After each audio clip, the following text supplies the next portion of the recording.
What is up, people? I know I haven't done much recently. I have actually made... Hang on. I'll see you in a second. There we go. Right, so I have been recording stuff. I just haven't been editing it because I just haven't had time and I haven't really been feeling it. So I do apologise for that. So we are on the van. Yeah, we need to get cracking because this is gonna have to come off the table pretty soon, I am guessing. So we need to get this front suspension to where I want it to be. Someone's at my door. We need to work on the steering rack position. That's what's holding me up at the minute. I need to work out my bump steer, so then I can work out where my rack's going to be. So basically, the rack height and the rack width determines bump steer. That is what determines bump steer. So we need to work out where my rack needs to be. So basically, I'm going to sort of tell you what's what. This is the pivot point of my arm.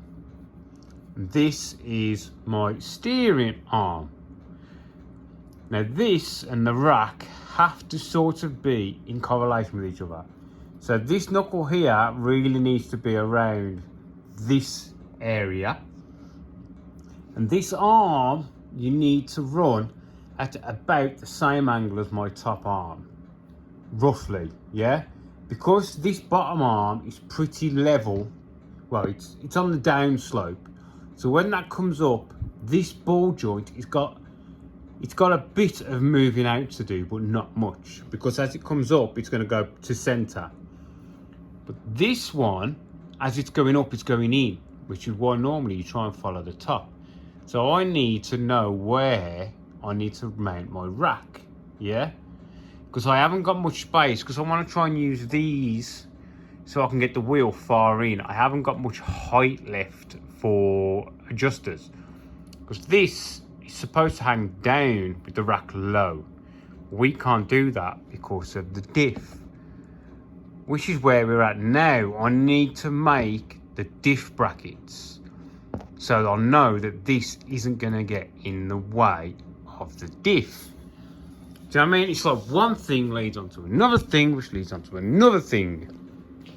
So this is the shape of my diff. This is out the blue one, yeah? So that sits there, right? But before I can do this, I need to stabilize the engine more, because that needs to come out. Because what bolts to there is that. So, you know, it's literally, it's fucking snowballing. So, what I'm going to do is get this. This is 1.5 1 inch. Oh dear, 1.5 1 inch box, and I'm going to literally come straight off my table.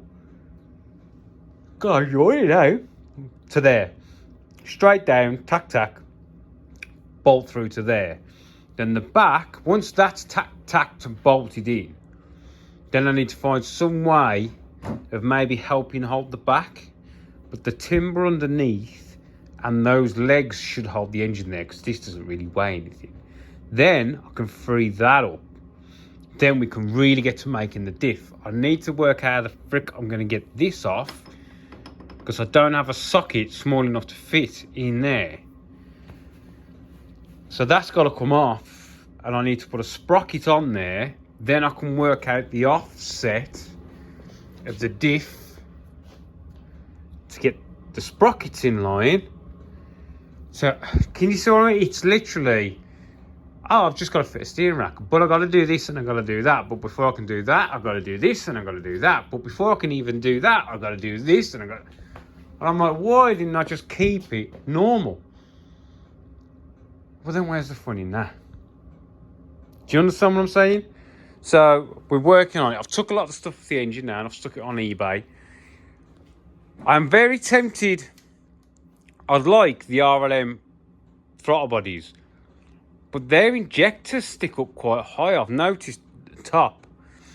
So I'm wondering if I flip these over 180 degrees and make my own inlets, because I've still got the aluminium over here. It's this.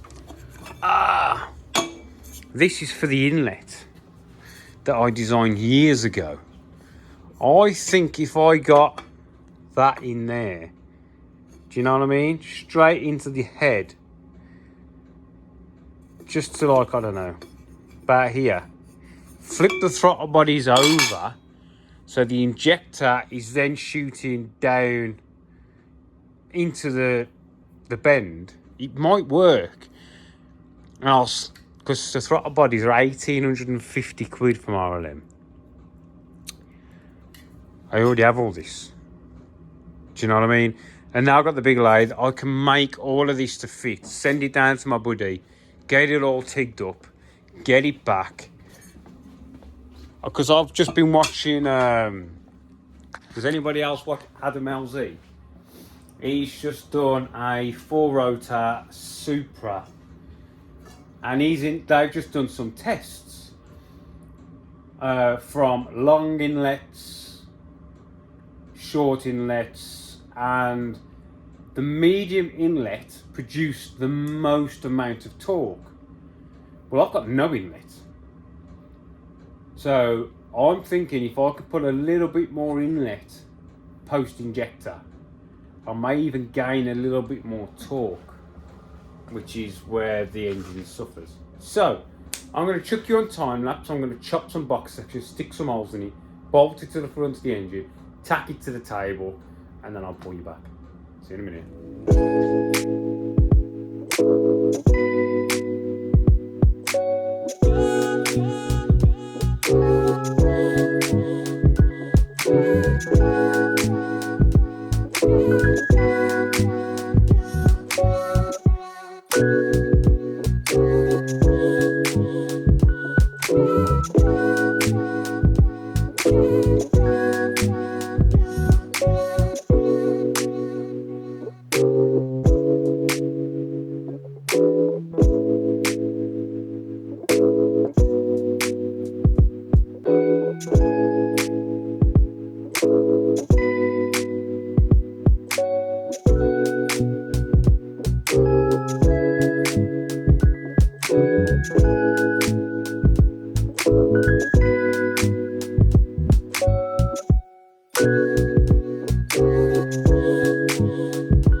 So we've got our bits. Now these, I'm not gonna lie to you, I ended up remaking them. Don't know what to do with the other ones now. But the other ones I made was at 15mm, not 16mm. I did not measure it. I thought it was 16mm. So I ended up remaking these. Now these are 16mm. So we've just got a nice hole in there, a 16mm bung, which should go in the 16mm hole. Nice tight fit. Really, don't have to be this precise, but why not? Do you know what I mean? Got a bit of burr on the inside of the hole. Where's my deburrer? I've just made these in such a rush. I didn't even deburr them, did I? So I'm starting to get hungry now. been in this workshop all day. Yeah, I'm getting a bit peckish. So I've just made these bungs so that we're not squashing the box, if you know what I mean. Do I need to deburr this one as well? Alright. Could have just drilled it for 10mm. Ideally it needs to be a 3/8, but I haven't got a 3/8mm drill bit for some reason. I don't know where it's gone.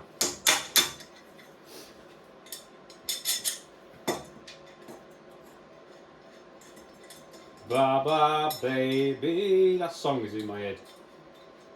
At least this way as well, we've got some reusable bungs. Look, tighten that up a bit more for that. Is that not a through hole? Should be deeper than that.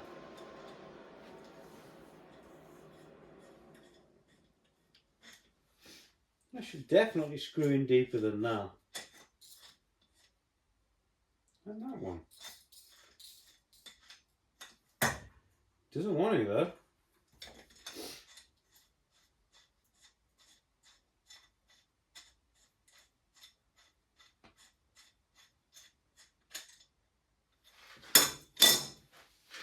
With my taps. Should be 3/8 UNF is what should be in there. Nope. Stuck 3/8 UNF. So it's an M10 by 1.25. I do not have an M10 by 1.25, I can tell you that now. But that is a tap I will be ordering. Same pitch, isn't like an 1/2 inch by 20. But it's not an 1/2 inch by 20 because I know that. Right, so we're going to have to abandon that. Abandon the idea of tapping that out because I know I haven't got one of them taps. Weird. Right, so we're going to have to pack it out of washers for now because I do not have that tap. So I shall be ordering that tap set. Very strange. Then again, it's like a UNF M10 really, isn't it? 1.25, but all of my the only 1.25s I've got are an M12 set.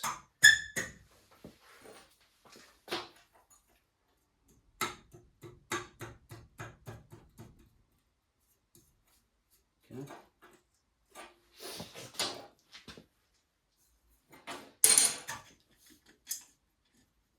But yeah, that one's the same, yep.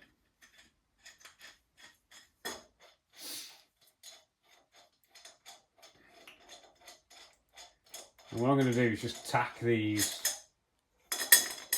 in place.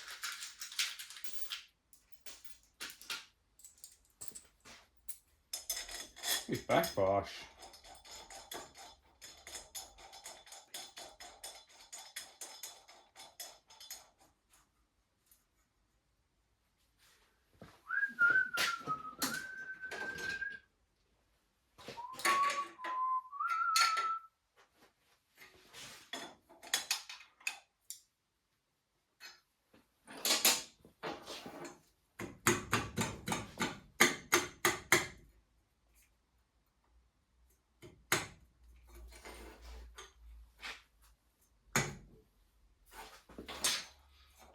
Oh look, that one's lifted now. I must have been like, I tell you, that is like touching the table. So one of these must be like a tenth off. Look, it's catching again. So close. But this is tacked down, we're not going to have that issue. That is so close. It was only done by eye. So these are going to get tack, tack, tack, tack. So one side's tacked. this can't move anywhere, and it's going to be right up against the block. So that'll hold that in place then. So that we've got that holding the front. Can I design something better than 2 pieces of wood? But do I need to? That's the thing. I think I do. I think they're going to be fine.